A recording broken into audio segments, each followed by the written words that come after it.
Hello there, and welcome to Snootz Gaming. I'm your host Snootz, and today we're playing Evil Bank Manager, made by Hamster Games.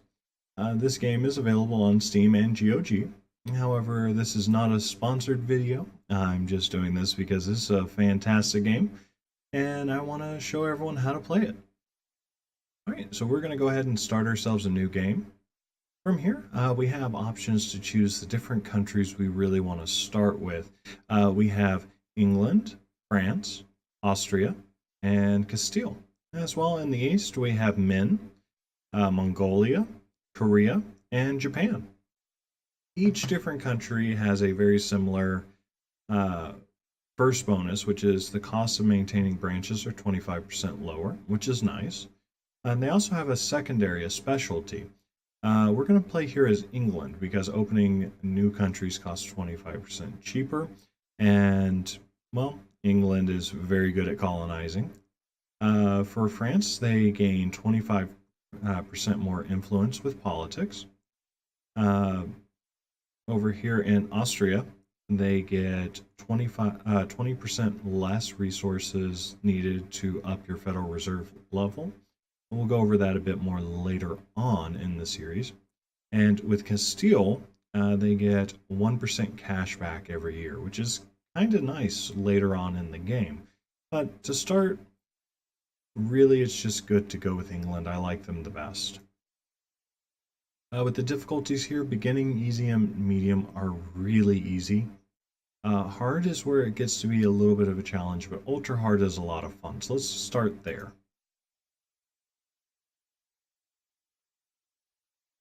Once we get in, we'll go over a bit about the different aspects of gameplay, and I will show you all how it all works.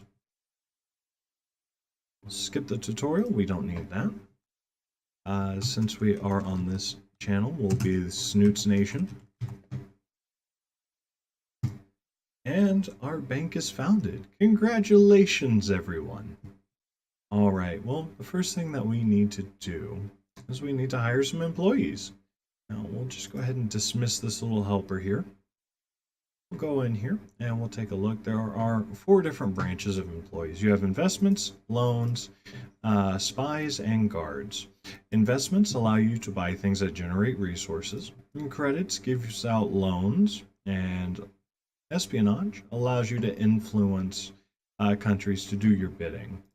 Guards will go through, and anytime a loan goes into default, they will go and take things from that creditor and give it back to us. So, we really need 4 employees to start. We don't really want to start with amateurs. We want to be the best. So let's find the best and hire some experts. Okay, so we have some decent looking starting people, especially when it comes to investments and loans. What you really want to look for is in the beginning is anyone that's ranked 5 or higher, as they will give you the best benefits. These 2 guys, unfortunately, they don't make the cut. So what we'll do here is we're looking for 2 more people. Search for 2 more. Okay, this guy has a 5 in diplomacy. That is fine. And unfortunately, my friend, you just don't have what we're looking for. Search 1 more. There we go. Perfect. A 6 in guard. So, first things first, we'll go ahead and put in our investor here, Lewis Backer. For credits, we have Rufus Humans. I love the name Rufus.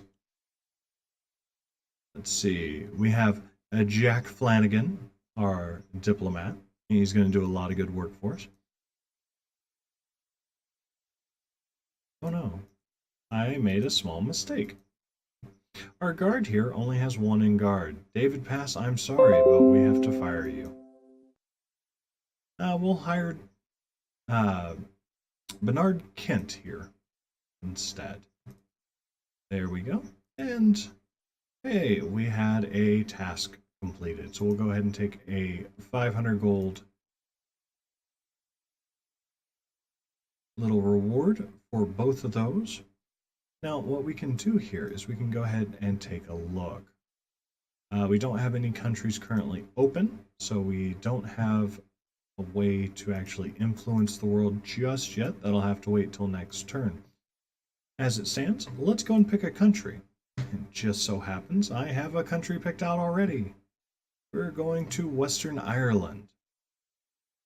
They have a small amount of wealth, an okay sized army, really decent stats here for agriculture production and real estate, and their luxury resource is furs. We're going to go ahead and open there. Now, if we go back to our capital, we can go ahead and take a look and see that espionage now shows we can interact with the country. We can provide growth to agriculture, industry, or infrastructure. Now we can later on start a war. We can reduce costs. And we can also suspend our competitors' activities in this particular country. Now, right now we're neutral. So we're going to bump that up a little bit by having a meeting with them. Now, we're not able to do this until the next turn. So what we're going to do is just set this up to automatically have a meeting whenever possible. This is just going to make us more and more friendly to the Irish and help us with some later on shenanigery. All right. Unfortunately, within the first turn, we have no offers, so we can't really do much more other than our research. So we're going to go up here, take a look. We have a bunch of different options for starting off. One of my favorites has to be paper gold. What this does is it gives us 150 gold per turn, which means we can cut some of the costs of running our department, which is currently 385 per turn. So once this is researched, we'll get 150 of that essentially back as income from our one province. Now, the more provinces we get, the higher amount of money we'll get back.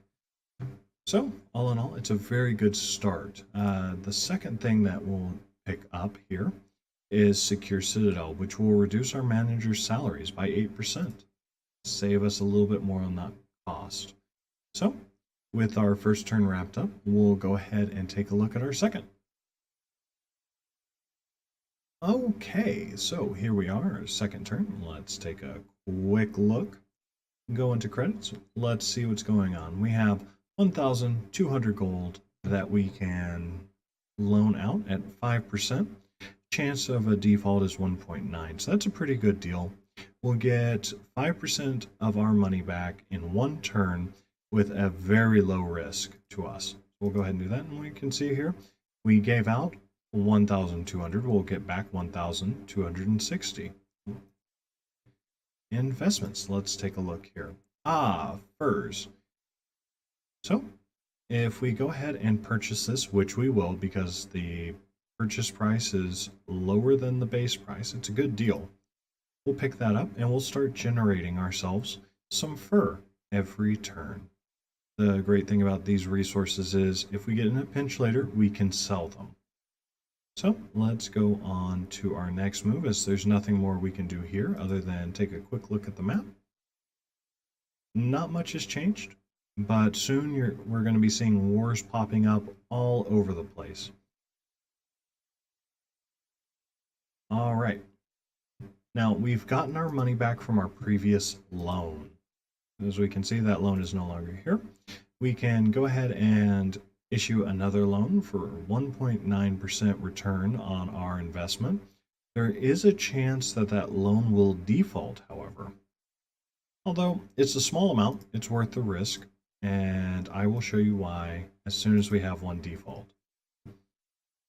Oh, we have an upgrade for our fur manufacturing work for 12,000. We can increase the amount of furs that we generate per month. Per turn. I'm going to go ahead and purchase this just to show you here. We go to luxury. Before, we were only making 59 furs per turn. Now we're making 160 per turn.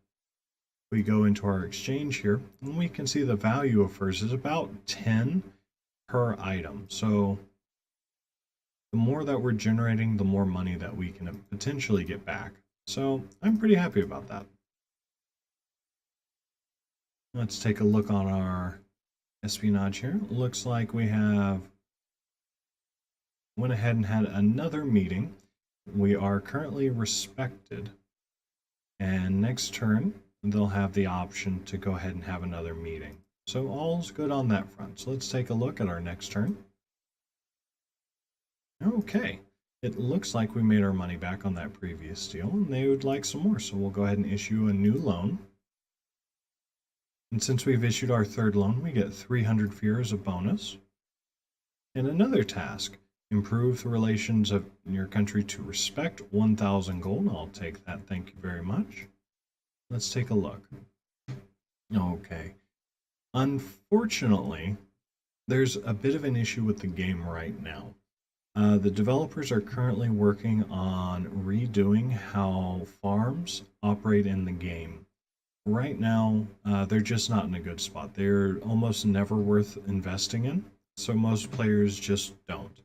The reason for that is it costs money to sow your grains, and then you can only get grains once per year instead of once per turn like every other resource. On top of that, the food price is rather low, so all in all, it's just not worth it as an investment. Now, in about 6 months or so, the devs will definitely have a patch out where they're making it to the grain is going to be worth 3 times as much, and you don't have to pay to sow your fields anymore. So it'll be much more worth it then. However, for this playthrough, we're just going to ignore farms whenever possible. All right, and next turn, our science completes and we get the 150 gold per turn, and then we can start on securing the citadel. All right, first things first, let's go in 7.4% over 2 turns with only a 10% chance to default. I will take that loan all day, every day, because we gave out 1,200. We're getting back 1,378. That's a really good increase right there. Let's take a look at it. Oh, this is nice. A house. This is a wonderful investment. What a house will let us do is come in and take a look. Every turn, we'll make 270 gold from the house. Wonderful. That will just help us keep pace with our growing costs. And we'll just go ahead and accept that. Set up secure the citadel so we can start reducing our manager's income. All in all, looking like we are currently in a good spot. Although, if I were to end the turn right now, we would lose the game and go bankrupt because the amount of gold that we have does not cover our costs. So one way I can quickly fix this is I can go in and I can sell some furs. I'll sell about 100, which will give us 1,028 gold. There we go. Now we're no longer in risk of losing the game because we can't afford to pay our managers. They go on strike and things go bad. Okay, what that warning essentially said, I know I clicked on it a little too fast for you, was that any bank that has less than 1,000 gold in property would now be considered bankrupt. It's one of the ways that the game has to pace you into making your moves. Because if you're not investing your money, then you're not making money. You're going to fall far too far behind. Right, let's take a look at our loans. And we still currently have the one loan out right now that we have available to us. So next turn, we'll make this amount. And let's go ahead and take a look. Oh, just grain. No, thank you. I know better. And we'll move on to our next turn. All right. We got back our money, and we'll issue another loan. We're only going to get 2% back. There's a decent chance of default, but it's only for 1 turn, so it's not that bad. Grain again. No, thank you. Science has completed, so our managers have gone down. Now it's 364 per turn, making life a little bit easier for us.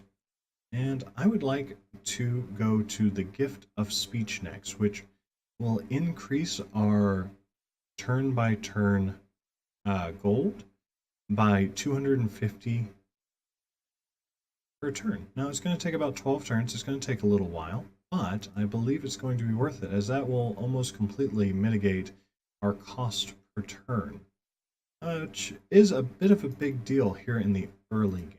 As you can see, we're low on gold. We have a decent stock of resources, but if we were to get attacked by anyone, right now it would be a very bad day. Yes. So, the guards can be sent to collect debts. Our loan defaulted. That is unfortunate for the individual who took a loan from us, as now we have the option to recover our gold or take the house. And personally, I'm going to take that house. This lets us do here, and our profit per turn has increased because they probably used the loan to increase the value of the house we owned. Or it's another house all total. So we'll find out next turn when they take it. Ah, another house for sale. Fortunately, we're a bit low. Let's sell our resources here. We'll purchase this. And there we go, 745 profit per turn. This will easily pay for this. Our gold per turn will start rising. All in all, I can't complain. We're still rather low on the boards here. And that's mostly because we do start at a handicap compared to the other banks.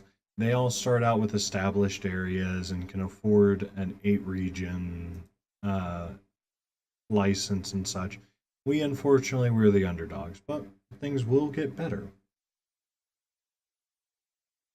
We'll go into our next move and see what the turn brings us. Let's see. No loans to be issued at the moment. Let's check our real estate. Yes, the value of our house has gone up from our guards recovering it.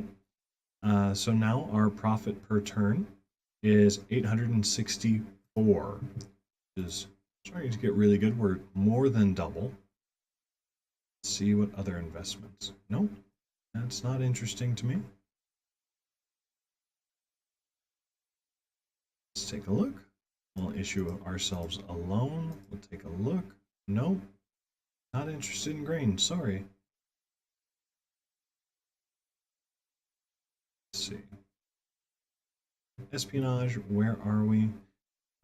Just shy on our influence here.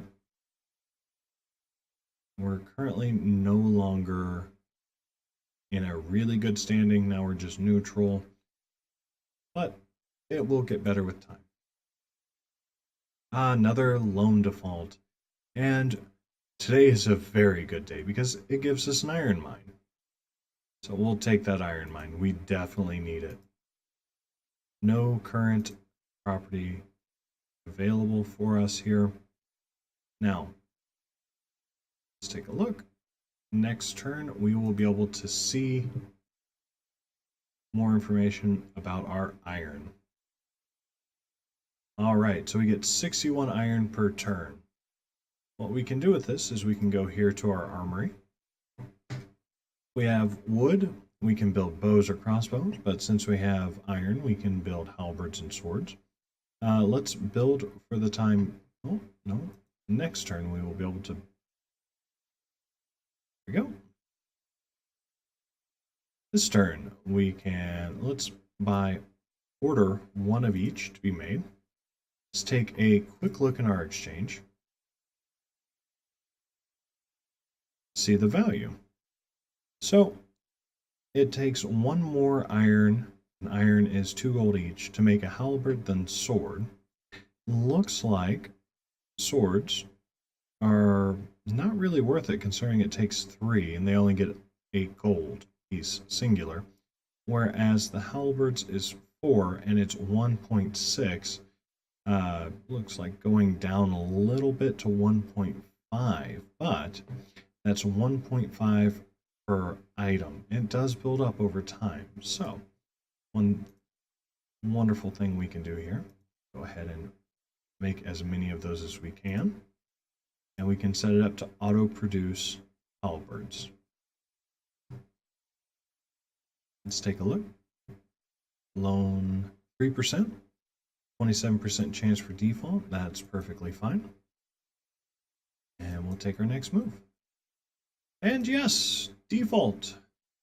Default is always wonderful. It's great when we get paid back, but default gives us a chance to snag something normally we wouldn't be able to have access to. Now, we gave out a loan for $1,200. We were only supposed to get back just a little bit more, about a few percent back. But since they defaulted, we also get to charge them for that. So we're going to get back extra. Now, unfortunately, we won't get it this turn, but we will get it next turn. Currently, nothing available there. We have about 10,000 gold worth of furs. And we're getting our halberds slowly but surely. Since last turn, we went and knocked someone over the head to regain our money. No one wants to take out a loan, and unfortunately, we're currently maxed out on our investments in this country at this time. Now, there are ways that we can deal with this. For one, we could let go of our fur manufacturing work. We would get back 25,000, which is much higher than the base price, but we're losing out on the 199 production per turn. That being said, if we go ahead and take a look at Ireland here, we can sell these should we need to. There's no current offers. Later on, when we get to level up our headquarters, one option we have available to us is we can actually invest in the region that we're currently in, and this will allow us to get more items later. But as it stands for today, we're going to have to leave it there. You'll have to find out next time. Thank you so very much for joining me today on this episode of Evil Bank Manager. If you liked the video and would like to see more, please like and subscribe, and feel free to hit that bell icon to join our notification squad. Just to let everyone know, as I am a new YouTuber, I will be posting up new videos on Mondays, Wednesdays, and Fridays. I am trying to work out a specific time for that, but between school and getting these videos set up, I don't know how I'm going to be able to schedule that per day, but I will eventually lock down that time. I do want to thank you so very much for spending this time with me, and I hope you have a wonderful rest of your day.